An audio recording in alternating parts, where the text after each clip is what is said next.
हैं और आशा करते हैं कि बीता समय हम सब के लिए एक बहुत ही आशीषित और प्रभु के अनुग्रह से भरा हुआ रहा।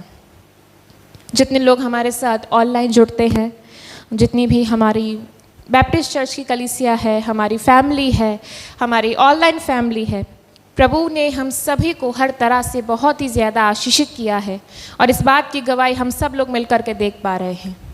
हमारा प्रेयर सेल, जितनी प्रार्थनाएं हम लोगों ने की, प्रभु ने बहुत आयत के साथ सुनी। हमने गवाही देखी मिस्टर प्रभाकर की, जो कि वेंटिलेटर पे थे, लेकिन प्रभु ने हमारी प्रार्थनाओं के ज़रिए से उनको उठा करके खड़ा किया। हम एक ऐसे सच्चे और जिंदा खुदा की सेवा करते हैं जो कि हमारी प्रार्थनाओं का उत्तर हमें बाखूबी रीति से देना जानता है। उसने कहा और उसने वायदा किया कि जो कुछ भी तुम एक मन होकर के इस पृथ्वी पे मांग लोगे वो तुम्हें मिल जाएगा।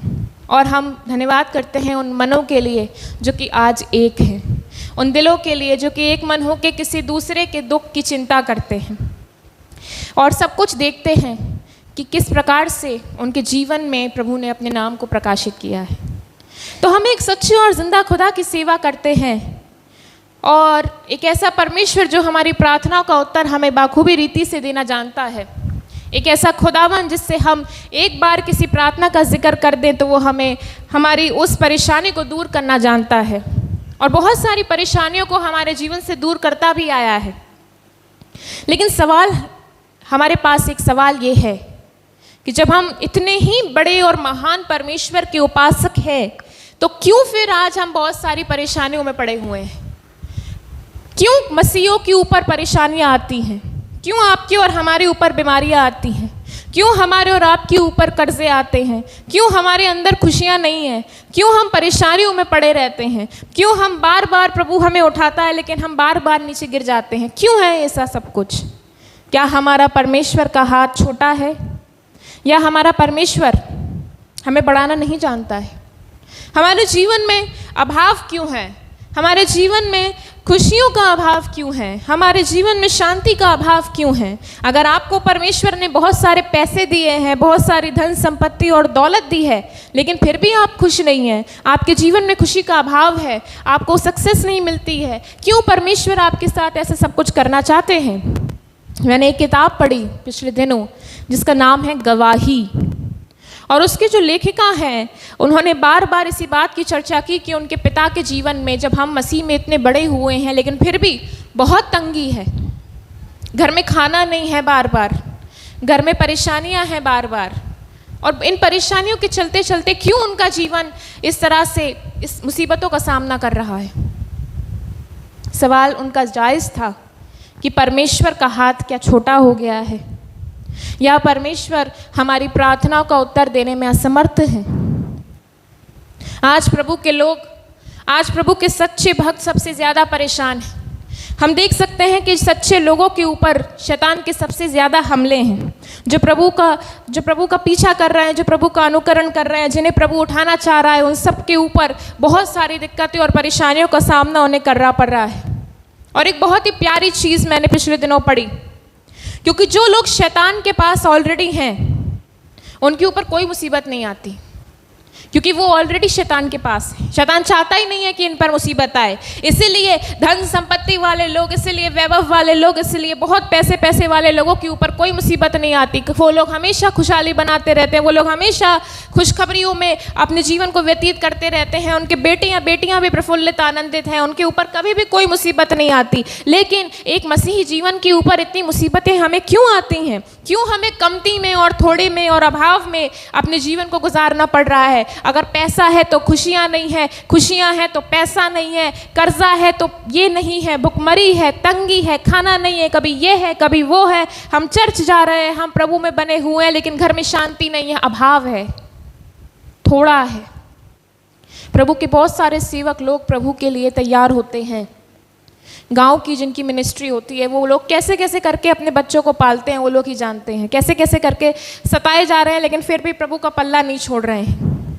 लेकिन प्रभु का एक अटूट वायदा है इन लोगों से, हमसे और आपसे, कि बेशक आज हम प्रभु की सेवा में हमें कुछ इतना मिल नहीं रहा है। बेशक आज हम परेशानियों का सामना कर रहे हैं, बेशक हमें नहीं पता कि हमारे जीवन का क्या उद्देश्य है, लेकिन मेरे परमेश्वर को मेरे लिए सब कुछ पता है। मेरा परमेश्वर मेरे लिए उत्तम भाग देना जानता है। मेरा परमेश्वर मुझे छोड़ने वाला परमेश्वर नहीं है। चाहे कितना भी अभाव हो, चाहे मुझे नहीं पता कि मेरी शादी के लिए पैसा कहाँ से आएगा, मुझे नहीं पता कि मेरे जीवन में क्या होने वाला है, लेकिन मेरा भरोसा मेरे परमेश्वर यहोवा पर है।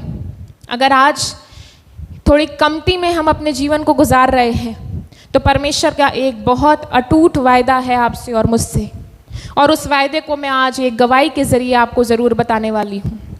हम पढ़ेंगे मत्ती रचित सुसमाचार उसका 25 अध्याय, मैथ्यू उसका 25 अध्याय, और इसकी आयत हम देखेंगे। यहाँ एक 14वीं आयत से जब हम पढ़ते हैं तो इसमें एक जिक्र किया गया है जिसके अंदर तोड़ों के बारे में बताया गया है, कि एक इंसान के बारे में बताया गया है जो कि परदेश जाते समय अपने दासों को बुला करके अपनी सारी संपत्ति का बंटवारा वो कर गया, और उसने अपने सेवकों में से किसी को 5 तोड़े दिए, किसी को 3 तोड़े दिए, किसी को 2 तोड़े दिए, किसी को 1 तोड़ा दिया। हर एक को उसकी सामर्थ्य के हिसाब से उसके मालिक ने अपनी संपत्ति का बंटवारा किया, और वो दूर परदेश को फिर चला गया। और इसमें से कुछ प्रभु के जो उसके अच्छे दास थे, उन लोगों ने उन तोड़ों को अपने पास तक नहीं रखा, लेकिन उन तोड़ों को और भी ज़्यादा बढ़ाया। और इसके बाद जब मालिक उनका वापस लौट के आता है, तब जिसने 5 तोड़े जिसे सौंपे गए थे उससे उस मालिक ने पूछा कि तूने कितने कमाए, तो उसने कहा कि मैंने 5 और कमाए हैं। तो उस मालिक ने एक बहुत अच्छी बात उससे कही कि धन्य है अच्छे और विश्वास योग्य दास, तू थोड़े में विश्वास योग्य रहा, मैं तुझे बहुत वस्तुओं का अधिकारी बनाऊंगा, अपने स्वामी के आनंद में सहभागी हूँ। धन्य है अच्छे और विश्वास योग्य दास, तू थोड़े में विश्वास योग्य रहा, मैं तुझे बहुत बड़ी बड़ी चीज़ों का अधिकारी बनाऊंगा। धन्य है अच्छे और विश्वास योग्य दास, लेकिन तूने विश्वास रखा थोड़े में, तूने विश्वास रखा अपनी कमती में, तूने विश्वास रखा अपने अभाव में। जब तेरे पास कुछ नहीं था तो तू मेरे साथ बना हुआ था, जब लोग तेरा मजाक उड़ा रहे थे तब तू मेरे साथ बना हुआ था, जब घर में तेरा अपमान हो रहा था तब तू मेरे साथ बना हुआ था, जब लोग कह रहे थे इसका दिमाग चकरा गया है, क्या यीशु यीशु करता फिरता है, तब तू मेरे साथ था। अभाव के अंदर, अपने थोड़ेपन के अंदर उस दास ने अपनी वफादारी अपने मालिक से निभाई। हम कितने लोग हैं जो कम में, अपनी कमती में अपनी वफादारी अपने मालिक से निभाना जानते हैं। चाहिए तो बेस्ट चाहिए, प्रभु गाड़ी दे तो बेस्ट वाली दे, 50 लाख वाली गाड़ी चाहिए, उसके पास है तो मुझे भी चाहिए, मैंने अगर उसको देख लिया 7 सीटर गाड़ी में तो मुझे तो चाहिए ही चाहिए। लेकिन प्रभु से हम कभी ये नहीं कहेंगे प्रभु तूने मुझे जितना दिया मैं उसमें बहुत खुश हूँ। मैं ये नहीं कहूँगा कि प्रभु तूने मुझे इतनी धन संपत्ति, इतना शौर्य, इतना आराम दिया, मैं तेरा धन्यवाद कर लूँ। नहीं, मैं सिर्फ जलूंगा ये देख करके कि मेरे पास ये क्यों नहीं है। लोगों के पास तो है, पर क्या मेरा परमेश्वर मुझे ये सब नहीं दे सकता है? परमेश्वर हमें दे सकता है, और एक सही समय प्रभु ने आपके और मेरे लिए ठहराया है, जिस सही समय में वो हमें और आपको देना जानता है। जब थोड़े से में हम अपने विश्वास में, प्रभु ने जो आपको थोड़ा दिया, थोड़ा सा तोड़ा दिया, थोड़ा सा टैलेंट दिया, थोड़ा सा आपके ऊपर अपना अभिषेक दिया, और उसने कहा कि क्या तुम इस तोड़े का इस्तेमाल कर सकते हो? क्या तुम चर्च में खड़े होकर मेरे लिए गवाही दे सकते हो? क्या तुम लोगों के लिए प्रार्थना कर सकते हो? क्या तुम यहाँ से वचन सुना सकते हो? तोड़े सबको मिले हुए हैं। ऐसा हम कोई बहुत ऊपर से अनॉइंटेड होके नहीं आए कि हम यहाँ पर खड़े हो जाते हैं भाषण देने के लिए। जी नहीं, प्रभु ने आपको तोड़ा दिया है। प्रभु ने सब लोगों को बराबरी के साथ तोड़े दिए, उनकी काबिलियत के हिसाब से तोड़े दिए। लेकिन बहुत कम लोग थे जिन्होंने अपने तोड़ों का इस्तेमाल किया, बहुत कम लोग थे जिन्होंने अपने टैलेंट का इस्तेमाल किया और प्रभु के लिए काम किया, प्रभु के लिए और भी ज़्यादा लोगों को बचाया। हम देखते हैं इसमें जब व्याख्यान में आगे जाते हैं कि जिसको 1 तोड़ा मिला था उसने अपने तोड़े को छुपा दिया था, जिसको 1 टैलेंट मिला था उसने अपने टैलेंट को छुपा दिया था। लेकिन क्या उसके टैलेंट को छुपा देने से प्रभु उससे खुश हुआ? क्या आपको एक अपॉर्चुनिटी मिली कि आपको चर्च के लिए प्रार्थना करनी है और आपने मुंडी हिला दी कि नहीं हम प्रार्थना नहीं करेंगे, तो क्या प्रभु इस बात से खुश है? या आपको आपके परमेश्वर के दास ने कहा कि बहन हम चाहते हैं कि आप एक दिन परमेश्वर के कलाम को हमारे चर्च में प्रस्तुत करें, और आपने मुंडी हिला दी कि नहीं हम नहीं कर पाएंगे, हमें तो शर्म आती है, हम तो बोल ही नहीं पाते हैं, हम तो नर्वस हो जाते हैं, अरे हमें उल्टी आ जाती है, हमें चक्कर आ जाते हैं। प्रभु के लिए जलने में आपको उल्टी और चक्कर आ रही है, रीले बनाने में आपको उल्टी और चक्करें नहीं आएंगी, शैतान के काम करने में आपको उल्टी और चक्कर नहीं आएंगे, परमेश्वर के लिए जलने में आपको मुसीबतें लगने लगेंगी। मैं जानती हूँ ऐसे कई सारे लोगों को जिन्होंने परमेश्वर के काम को करने से मना किया। मैंने भी किया, मैंने भी प्रभु के काम को करने से मना किया, और मेरे ऊपर एक बहुत बड़ी विपत्ति प्रभु ने ला करके खड़ी कर दी और मुझे सिखाया और बताया कि जो जो चीज़ें तुम चाह रही हो उससे बढ़कर ये है कि प्रभु की सेवा तुम्हारे जीवन से होनी तय है। सोशल मीडिया पे आप देख सकते हैं लोग क्या चाह रहे हैं, लोग क्या कर रहे हैं, क्रिश्चियन लड़के लड़कियां क्या कर रहे हैं। लिख लिख के आता है need a Christian boyfriend, my age is this and this. हमें ज़रूरत नहीं है दूसरे धर्म के लोगों की मजाक बनाने के लिए। हमारे ईसाइयों ने हमारा मजाक ऑलरेडी बना रखा है, बहुत बुरा मजाक बना रखा है। थोड़ा कोई चाहता नहीं है, फ़ोन लेंगे, आईफोन लेंगे। मैंने ये फ़ोन मुझे पापा ने दिलाया तो एक लड़की ने मुझसे यहाँ खड़े होकर कहा अरे इतना महंगा फ़ोन लिया है, इससे अच्छा तो आईफोन ही ले लेती। उस लड़की का रिचार्ज वो खुद नहीं कराती है, उस लड़की का रिचार्ज पता नहीं कौन कराता है, लेकिन उसकी बात देखिए आप, थोड़े में विश्वास योग्य कोई नहीं है। थोड़ा कोई चाहता ही नहीं है कि हमें थोड़ा मिले, सब ये चाह रहे हैं कि हमें तो सबसे A1 चीज़ मिले, सबसे परफेक्ट चीज़ मिले। हमें कोई भी कमती में अपने जीवन को तो गुजारना आता ही नहीं है। लेकिन परमेश्वर उन लोगों को चाहता है, परमेश्वर ने हर किसी को तोड़ा उसकी औकात के हिसाब से, उसकी सामर्थ्य के हिसाब से दिया है। हम सोचते हैं कि ये इतना बड़ा इंसान, इस पे इतना पैसा क्यों है, इतना सब कुछ इसके क्यों मिला हुआ है, क्योंकि हम नहीं जानते कि परमेश्वर ने उसे किस प्रकार का तोड़ा दिया है, परमेश्वर ने उसे किस प्रकार की ब्लेसिंग दी हुई है, हम नहीं जानते। परमेश्वर ने आपको, आपकी नजरें, परमेश्वर आपको, प्रभु ने किस तरह से देखा है, किस तरह से आपकी नजरें, उसकी नजरें आपके ऊपर लगी हुई हैं, आप नहीं जानते। प्रभु हमारी घटियों को, कमियों को भरपूरी में करने का वायदा हमसे करता है। हमारे जीवन में घटी है खुशी की, हमारे जीवन में घटी है पेशेंस की, धैर्य खो जाता है, परेशान हो जाते हैं, व्याकुल हो जाते हैं, ये सब घटी कमियां ही तो है। किसी को पैसे की है, किसी को खुशी की घटी कमी है। तो प्रभु क्या मतलब क्या है? आज बेशक हम सेवा में दिक्कत कर रहे हैं, लेकिन प्रभु का वायदा ये है कि उसके खोजियों को किसी भी भली वस्तु की घटी कमी कभी नहीं होगी। सिंह जो होते हैं वो भूखे रह जाते हैं, लेकिन यहोवा के डरवैये को किसी भी चीज़ की घटी कमी कभी नहीं होगी। अगर आज हम थोड़े में प्रभु से वफादार हैं, जितना उसने आपको दिया उसके अंदर आप वफादार हैं, तो कल एक ऐसा कल आने वाला है जब प्रभु आपको बहुत चीज़ों का अधिकार देना चाहता है। बस शर्त इतनी सी है कि हम उससे शिकायत ना करें, हम उसके सामने हर समय गाना सा ना गाते फिरें कि प्रभु तूने क्या दिया क्या नहीं दिया, उसको देख, वो तो तुझे जानता भी नहीं है, लेकिन वो कितना ब्लेसिड है, मैं क्यों नहीं हूँ। हमारे जीवन में एक समय था जब हमारा भी प्रभु विश्वास पर रख रहा था, और प्रभु की मर्जी थी कि सही समय पर वो उस योजना को हमारे जीवन में पूरी करे। और उस समय हमारी शुरुआत, मैं तो खैर प्रभु ने मुझे हमेशा से अपने अनुग्रह में रखा, लेकिन हम जब देखते हैं हमारे मम्मी पापा के जीवन को, और उस समय एक समय ऐसा भी था उनके जीवन में कि जब वो इस चर्च के बगल वाले कमरे में रहते थे और एक थाल के अंदर खाना खाते थे। सिर्फ एक थाल के अंदर से उनकी शुरुआत हुई थी, बर्तन नहीं थे, कुछ नहीं था। ये कितना बड़ा आलीशान कोठी है, लेकिन उस समय में कुछ नहीं थी। इस छोटे से कमरे के अंदर, इस छोटी सी रसोई के अंदर से हमारी शुरुआत प्रभु ने कराई थी। और मेरा भी जन्म यही हुआ था, मैं भी यहीं रही थी। और इस छोटी सी शुरुआत में, उस थोड़े से समय में, उस थोड़े से अभाव के समय में प्रभु ने ये निर्धारित कर रखा था कि आने वाले समय में मैंने इनके लिए एक बहुत बड़ी योजना बना रखी है। लेकिन क्या ये लोग इस योजना के लायक हैं? क्या ये लोग डिजर्व करते हैं? क्या ये लोग फेथफुल है? क्या इन संकटों के समय में, जिसे हम सोचते हैं कि ये अभाव का समय है, क्या इनका रिएक्शन क्या होगा? क्या ये भी इजरायलियों की तरह मुझ पे बुड़बुड़ाने लगेंगे?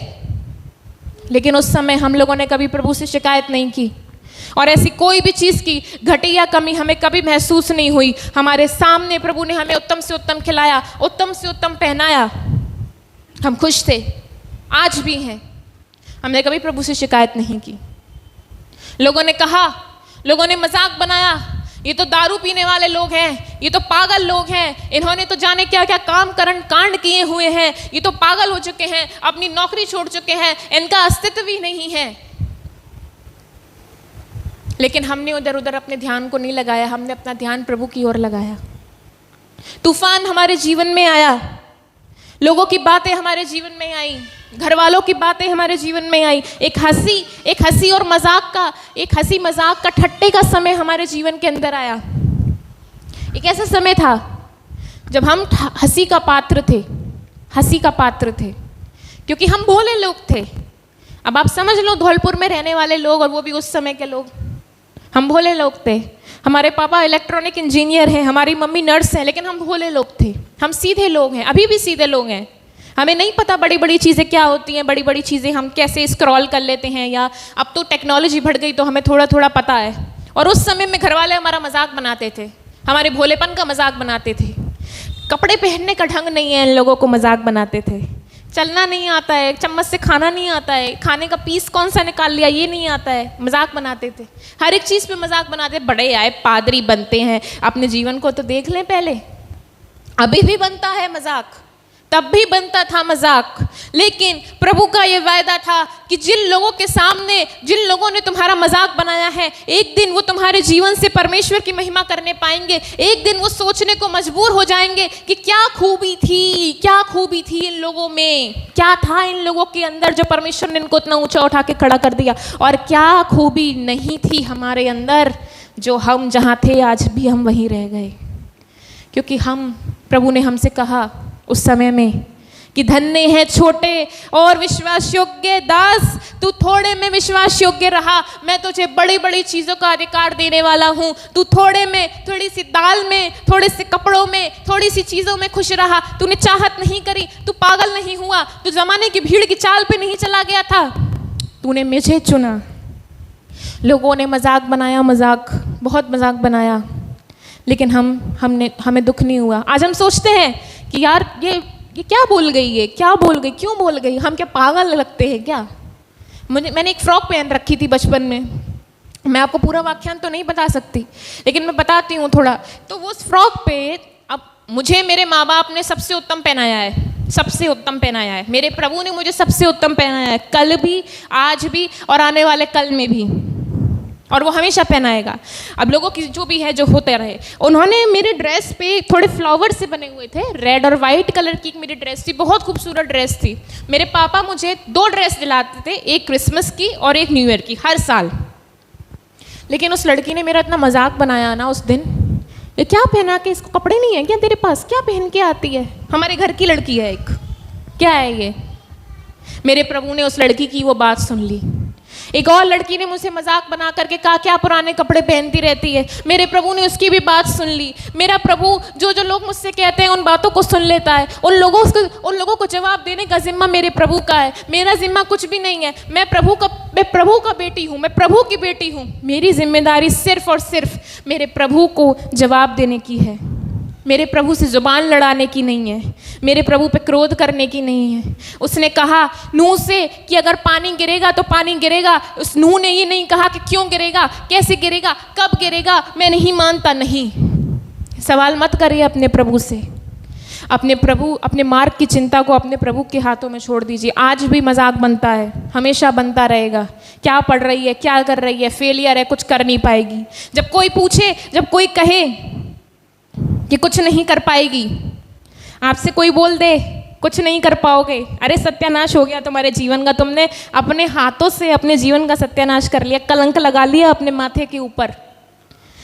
कहे कि कुछ नहीं कर पाओगे तो अपने मन में ये बात बोल देना कि मैं कुछ नहीं कर सकता, लेकिन जो मुझे सामर्थ्य देता है उसमें मैं सब कुछ कर सकता हूँ। मैं अपने परमेश्वर के नाम में सब कुछ कर सकता हूँ। मैं नई नई चीज़ें सीख सकता हूँ, दुनिया की हर बड़ी से बड़ी आशीष को पा सकता हूँ, अपने नाम में नहीं लेकिन अपने परमेश्वर के नाम में। सारपत की विधवा की बात हम जब करते हैं तो हम देखते हैं कि थोड़े से तेल और मुट्ठी भर आटा के अंदर परमेश्वर ने उसके जीवन में एक गवाही को ठहरा दिया था। जब एलिया नबी ने उससे कहा कि मेरे लिए पका करके ला, कुछ लेके आ मेरे लिए, उसने कहा मेरे पास थोड़ा सा है, थोड़ा सा तेल है, थोड़े से में विश्वास योग्य है, थोड़ा सा तेल है, हम खा लेंगे, मैं और मेरा बेटा, और फिर हम मर जाएंगे। उसने कहा कि नहीं, तुम लेके आओ।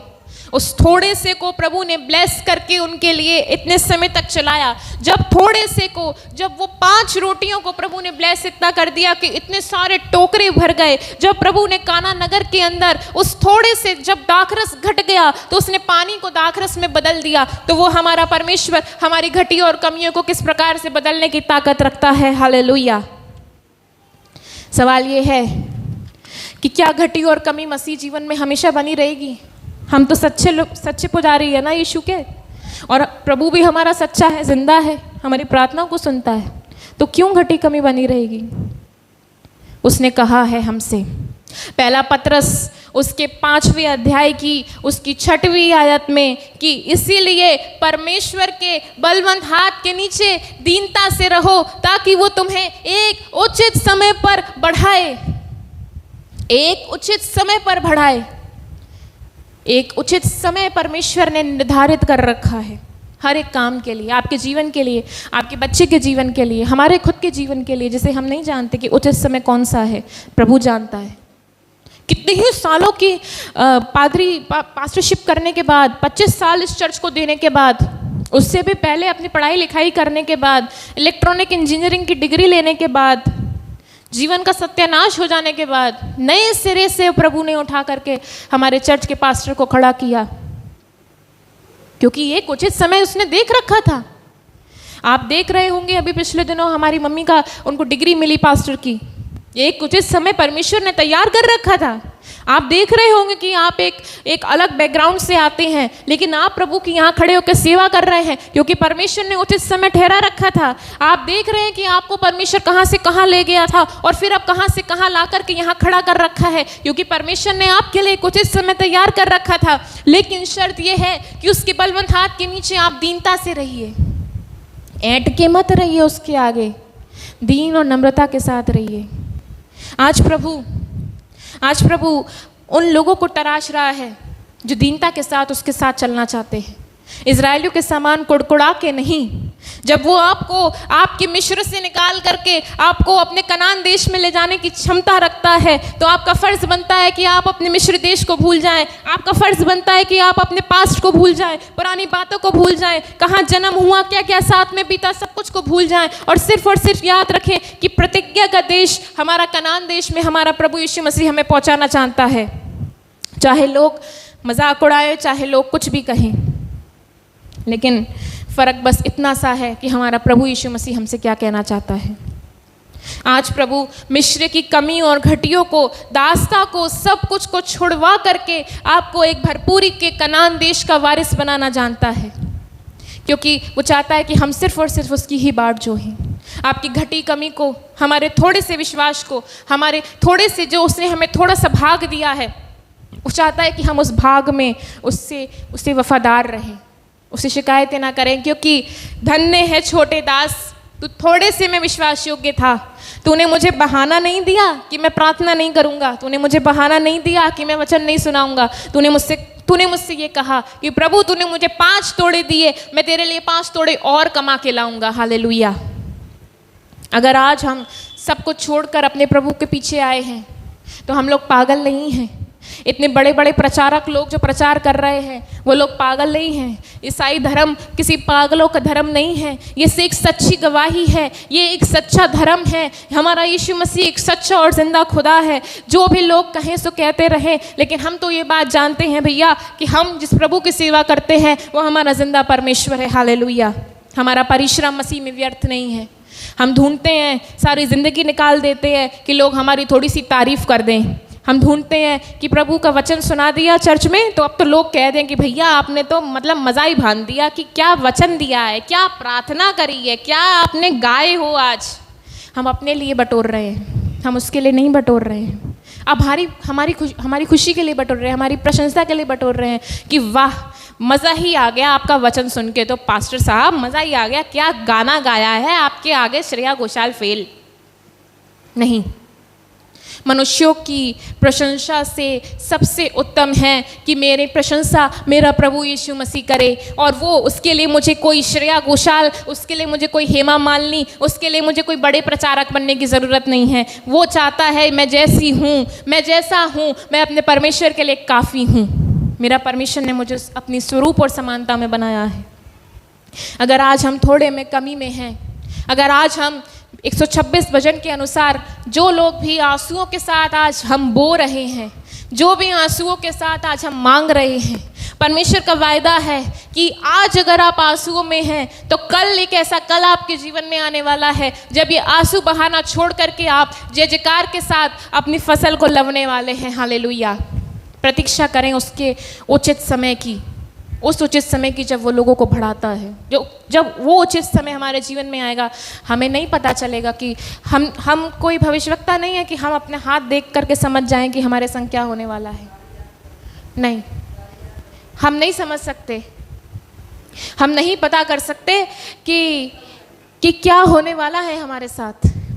बस हम एक काम कर सकते हैं कि हम अपने पूरे ईमान से, अपने पूरे दिल और जान से अपनी आंखों को बंद करके अपने प्रभु की ओर अपने हाथ को हम लगा सकते हैं, क्योंकि प्रभु का वायदा है कि जो कुछ तुम्हें मिला है, कमियों में मिला है, घटियों में मिला है, मेरा वायदा है कि मैं उसे भरपूर कर दूंगा। काना नगर में जब यीशु मसीह गए, जब वहाँ पर दाखरस की घटी हो गई थी, जब वहाँ पर लोगों ने कहा कि दाखरस अब घट गया है, अब रहा नहीं है, तो यीशु मसीह ने उस पानी को दाखरस में बदल दिया। आज आपके जीवन में दाखरस की अगर घटी है, आपके जीवन में आपके अभिषेक में घटी है, तो परमेश्वर एक चुटकी बजाते ही आपकी घटियों और कमियों को दूर कर सकता है। बस शर्त यह है कि हम थोड़े से में उसके साथ विश्वास योग्य रहे, जितना उसने आपको दिया है उसमें हम विश्वास योग्य रहें। एक सही समय है, एक सही योजना है जो परमेश्वर ने हमारे लिए तैयार कर रखी है। हालेलुया। इज़राइली लोग जब मिस्र से आ गए तब याद करने लगे कि वहाँ पे हमें खीरे मिलते थे, वहाँ पे हमें क्या क्या मिलता था, लहसुन मिलता था, ये सब चीज़ें मिलती थी खाने की। हम लोग अपने पुराने जब समय से वापस आ जाते हैं एक अच्छी ज़िंदगी प्रभु के संग जीने के लिए, तो लोगों को बड़ा दुख होता है। ये बात बिल्कुल सच है, ये बात पत्थर की लकीर के समान मेरे दिल पर गड़ी हुई है। लोग कभी नहीं खुश होंगे आपको परमेश्वर का वचन सुनाते हुए, लोग कभी खुश नहीं होंगे आपको प्रभु में बढ़ते देखते हुए। लोग देखने बैठे हैं कि आप बिगड़ें, लोग देखने बैठे हैं कि आप पे बीमारियां आएँ, लोग देखने बैठे हैं कि आप क्लब के अंदर जा करके नाचें, लोग देखने बैठे हैं कि आप छोटे छोटे कपड़े पहन करके घूमें, लोग देखने बैठे हैं कि आपका तमाशा बने। लोग खुश होंगे आपको उस शैतान का पीछा करते हुए देखकर, लेकिन मुबारक हैं वो लोग जो आपको देख करके खुश हो कि आप प्रभु में बढ़ रहे हैं, कि आप प्रभु का वचन सुना रहे हैं। अपने सर्कल को ऐसा बनाओ कि लोग बाग आपके जीवन से आपके प्रभु की महिमा करें, लोग बाग खुश हो इस बात पर नहीं कि आप बड़े सुंदर हैं, इस बात पर भी नहीं कि बड़े अच्छे नंबर ले आते हो, कि बड़ी अच्छी पोजीशन पे, पोस्ट पे पहुंच गए हो, इस बात पर नहीं। इस बात पर आपको बहुत लोग बधाई दे देंगे, लेकिन बहुत कम लोग हैं जो सच में आपको अप्रिशिएट करेंगे कि सच में प्रभु ने आपको उसकी वचन सुनाने के लिए खड़ा किया है। और संसारिक लोगों से तो इस बात की अपेक्षा हम कर भी नहीं सकते, किसी भी रीति से नहीं कर सकते। एक इंसान से हम अभी थोड़े पिछले दिनों मिलने गए तो उन्होंने मुझसे कहा, मेरे पिताजी से कहा कि आप क्या लाइफ बर्बाद करना चाह रहे हो अपनी लड़की की सेवा करने के लिए? क्या तुम काफ़ी नहीं हो? पागल हो गए हो? सेवा करो, तुम करो, लड़की की लाइफ क्यों बर्बाद कर रहे हो? बहुत बड़ी हस्ती है, लेकिन प्रभु की मार उस शख्स पर पड़ी हुई है। पहले मुझे लगता था कि शायद नहीं कोई गलत आरोप में फंसा है या कोई दिक्कत है, लेकिन जो लोग प्रभु का अपमान करते हैं, जो लोग प्रभु की सेवा का अपमान करते हैं, प्रभु की मार उस इंसान पर ज़रूर पड़ती है। अगर आपको लगता है कि हम पागल हैं या हम कुछ भी बकवास कर रहे हैं तो हमें करने दीजिए, क्योंकि हम तो मसीह के लिए पागल हैं भैया, और हम तो पागल ही बन करके खुश हैं। हमें ऐसी बुद्धि नहीं चाहिए जो हमें बड़ी बड़ी पोस्ट दे दे, हमें ऐसी बुद्धि नहीं चाहिए जो हमें बड़े बड़े पोजीशंस पे पहुंचा दे। हमें तो वो बुद्धि चाहिए जो हमें इस बाइबल की बातें हमारे दिमाग में, हमारे जिस्म के अंदर डाल दें। हालेलुया। लोग हमेशा खुश रहेंगे आपको देखकर। हम फेसबुक पर जब अपनी फ़ोटोज़ अपलोड करते हैं या इंस्टाग्राम पे अपनी फ़ोटोज़ अपलोड करते हैं तो बड़े लाइक्स आते हैं, बहुत लाइक करते हैं लोग। सच में इंस्टा पे आप फ़ोटो डालिए बहुत लाइक आएंगे आपके। आप अच्छे पोज बदल बदल के डालिए, साड़ी पहन करके फ़ोटो खिंचाइए, सूट पहन के फ़ोटो खिंचाइए। अभी हम ईस्टर आएगा, ईस्टर पे हम फ़ोटो डालेंगे।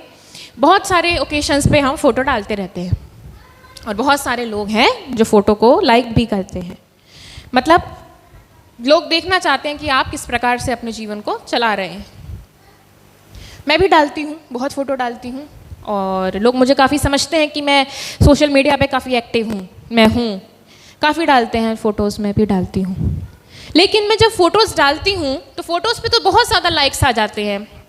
लिबास पे बहुत सारे लाइक्स आ जाते हैं, क्या पहना है, क्या कहाँ घूम रहे हैं, बहुत लाइक आ जाते हैं कि भैया कहाँ चले गए घूमने के लिए, अभी तो यहीं थे, फिर उड़ गए, कहीं चले गए घूमने के लिए, बहुत लाइक्स आते हैं। लेकिन जब भी मैं परमेश्वर का वचन डाल दूंगी या मैं खुद बोलते हुए चर्च में परमेश्वर का वचन डाल दूंगी या मैं ये डिक्लेयर कर दूंगी कि भैया हाँ आज हम सर्विस लेने जा रहे हैं, तो लाइक्स नहीं आएंगे। फिर आप भूल जाओ कि कोई आपको लाइक करेगा। लोग आपको तब तक लाइक करेंगे जब तक आप दुनिया के तरीके से चलने वाले होगे, जब तक आप उनको पोस्ट बदल बदल के दिखाओगे, तब तक आपको लाइक करेंगे। परमेश्वर के वचन को जो आपसे लाइक करेगा वही आपका सच्चा मित्र है और वही आपका सच्चा भाई है। बाकी सब अप्रिसिएशन करने वालों को कह दो बाय बाय, वो लोग बिल्कुल लायक नहीं है आपके जीवन में रहने के लिए। अगर आपसे कोई प्रेम करता है तो वो आपके खुदा से प्रेम करेगा। अगर आपको कोई चाहता है तो वो आपकी खुदा को चाहेगा, आपके कपड़ों को नहीं चाहेगा, आप कहाँ घूमने चलेगा ये सब नहीं चाहेगा। वो नहीं जानना चाहेगा कि आपने क्या कर दिया, वो जानना चाहेगा कि प्रभु ने इनको क्या वचन दे दिया और ये क्या बोलने वाले हैं। हालेलुया। मत देखो इंस्टाग्राम पे कितने लाइक्स आ गए, मत देखो कि तुमने क्या पोस्ट कर दिया, किसी का किसके संग क्या हो गया। जब देखो तब देखो कि वचन पे तुम्हारे किसने लाइक किया है, क्योंकि जो वचन को लाइक करेगा वो डिजर्व करता है तुम्हारी जिंदगी में रहने के लिए। प्रभु ने कहा यशाया नबी में, उसने एक वायदा किया। यशाया उसके 35 चैप्टर और उसकी पहली आयत में एक बहुत ही प्यारा वायदा हमारे पिता परमेश्वर ने इसमें किया है। यशाया 35 उसका पहला अध्याय, पहला पद, जंगल और निर्जल देश प्रफुल्लित होंगे, मरुभूमि मगन होकर केसर के समान फूलेगी। वो अत्यंत प्रफुल्लित होगी और आनंद के साथ जय जयकार करेगी। उसकी शोभा लबालोन की सी होगी और वो कर्मेल की शारोन के तुल्य तेज में हो जाएगी। क्यों हो जाएगी? पवित्रता का मार्ग, जंगल और निर्जल देश। जंगल जहाँ पर जंगल ही जंगल है, निर्जल देश जहाँ पर जल का कुछ पता नहीं है, जहाँ पर कमी है, घटी है, जल नहीं है, जहाँ पर जल के सोते नहीं है, जहाँ पर वर्षा नहीं हो रही है, जहाँ पे भूमि ऐसी ही पड़ी है, बंजर भूमि पड़ी है। परमेश्वर का वायदा है कि बंजर भूमि फिर से प्रफुल्लित होगी, आपके थोड़ी सी कमियां, आपकी घटियां फिर से दूर होंगी। आपको एक भरपूरी का जीवन परमेश्वर देना चाहता है, एक उचित समय पर देना चाहता है। मरुभूमि मगन होकर केसर के समान, मरुभूमि यानी कि एक रेगिस्तान में से प्रभु एक केसर के समान, वो केसर जो सबसे महंगी मिलती है, वो केसर जिसका मूल्य सबसे ज्यादा है, उस केसर के समान परमेश्वर हमारे जीवनों में एक उचित समय पर अपने नाम को प्रकट करता है। हालेलुया। और वो जंगल और निर्जल देशों को बदल करके उन देशों के समान कर देता है जो कि प्रफुल्लित और लवरेज हैं और ऐसे ही परमेश्वर के नाम में बढ़ते चले जा रहे हैं। उसने हमसे वायदा किया कि हे छोटे दास, धन्य है तू छोटे दास, तू थोड़े में विश्वास योग्य रहा। हम भी परमेश्वर से वायदा आज करके जाएंगे यहाँ से कि हे प्रभु, मैं थोड़े में आज विश्वास योग्य हूँ, मेरा वो कल तेरे हाथों में है और वो कल आने वाला है जब तू मुझे बड़ी बड़ी चीज़ों का अधिकारी बनाने वाला है। हालेलुया। जब पतरस ने प्रभु यीशु मसीह से पूछा कि हम तो अपना सब कुछ छोड़कर तेरे पास आए हैं, हमें क्या मिलेगा? हमने अपनी मछुओं को छोड़ दिया, अपनी मछलियों को छोड़ दिया, अपने जालों को छोड़ दिया, माता पिता को छोड़ दिया, आपने अपनी नौकरी छोड़ दी, आपने अपनी डिग्री छोड़ दिया, आपने अपना कॉलेज छोड़ दिया, आपने अपनी दिल्ली छोड़ दी। हमें क्या मिलेगा प्रभु? हम तो सब कुछ छोड़ करके तेरे पास आए हैं, हम विरोध पा करके तेरे पास आए हैं, हमारे घर वाले हमें रोकते रहे, हम फिर भी तेरे पास आए हैं, हम बहुत सारी चीज़ों का सामना करते हुए तेरे पास आए हैं, मजाक का पात्र बने लेकिन फिर भी तेरे पास आए हैं, हमें क्या मिलेगा? मत्ती 19 उसके 27 में उसने पूछा, हम तो सब कुछ छोड़कर तेरे पीछे हो लिए हैं, तो हमें क्या मिलेगा? यीशु ने उनसे कहा, मैं तुमसे सच कहता हूँ कि नई सृष्टि में जब मनुष्य का पुत्र अपनी महिमा के सिंहासन पर बैठेगा तो तुम भी जो मेरे पीछे हो लिए हो 12 सिंहासनों पर बैठकर इजराइल के 12 गोत्रों का न्याय करोगे। और ये वायदा उसने सिर्फ और सिर्फ अपने चेलों से नहीं किया, ये वायदा सिर्फ और सिर्फ उसने उन लोगों से नहीं किया जो उसके साथ साथ चलते थे, ये वायदा उन्होंने उन लोगों से भी किया है जिन्होंने बिना देखे उसके ऊपर विश्वास किया है। ये वायदा उसने हमसे और आपसे भी किया है कि बेशक पृथ्वी पर आपको आपका प्रतिफल नहीं मिलेगा, लेकिन हमारा प्रतिफल मसीह में व्यर्थ नहीं है। हमारा प्रतिफल वहाँ उस नई सृष्टि के अंदर प्रभु ने हमेशा हमेशा के लिए हमारा नाम लिख रखा है और हमें वो सिंहासन पर बैठाने का हक हमारे परमेश्वर ने हमको दिया है। हमें भी न्याय करने का हक हमारे परमेश्वर ने दिया है। जब हम दोबारा से उसके साथ इस सृष्टि पर आएंगे तो वो हक वो हमें अदा करेगा। बेशक आज दुनिया वाले आपको नहीं दे रहे आपका प्रतिफल, बेशक आज ताने और मजाक हंसी और ठट्टा मिल रहा है, लेकिन परमेश्वर का वायदा है कि जिस प्रकार से वो चुपचाप रहा, जब उससे बार बार पूछा गया, बार बार परेशान किया गया, वो चुपचाप रहा, उसने कोई जवाब नहीं दिया। उसने अपने मन में ये ठान लिया था कि मुझे चुपचाप रहना है। आज चुपचाप हो जाओ, आज चुपचाप हो जाओ और आज खड़े होकर के अपने परमेश्वर की महिमा को देखो कि वो किस प्रकार से तुम्हें उसी जगह पर जहां तुम हारे हो वहां दोबारा तुम्हें खड़ा करने वाला है। जो लोग कल तक हंसते थे हमारे ऊपर, आज वो लोग आपको फॉलो करने लगेंगे। वो लोग देखने लगेंगे कि ये क्या बोल रही है, वो लोग देखने लगेंगे कि ये क्या वचन दे रहे हैं, वो लोग देखने लगेंगे कि इतनी बड़ी पोजीशन पे पहुंच गए, अब कर क्या रहे हैं, और देख करके ये सोचेंगे कि इनके जीवन में परमेश्वर ने अपने बड़े नाम को स्थापित किया है और हम कहाँ चूक गए भैया कि हम ऐसे के जैसे थे वैसे ही रह गए। लेकिन जिन्हें कुछ समझता भी नहीं था कोई, वो आज आगे निकल गए। जिस पत्थर को राजमिस्त्रियों ने निकम्मा ठहराया था, निकम्मा जाना था, जिसमें खोटी खोट नजर आते थे, वही पत्थर आज कोने का सिरा हो गया। वही पत्थर हम थे, वही पत्थर आप हैं। और वो पत्थर जिसके अंदर खोट नजर आते थे लोगों को, उस पत्थर को मेरा परमेश्वर ताकत रखता है उस मंदिर के कोने का सिरा बनाने के लिए। अब मालिक के लौट के आने का समय आ गया है। मालिक जल्दी लौट के आने वाला है। मालिक आपसे और मुझसे पूछने आने वाला है कि भैया तोड़ों का क्या किया तुमने। तो ये मत कह देना कि मैंने छुपा दिया।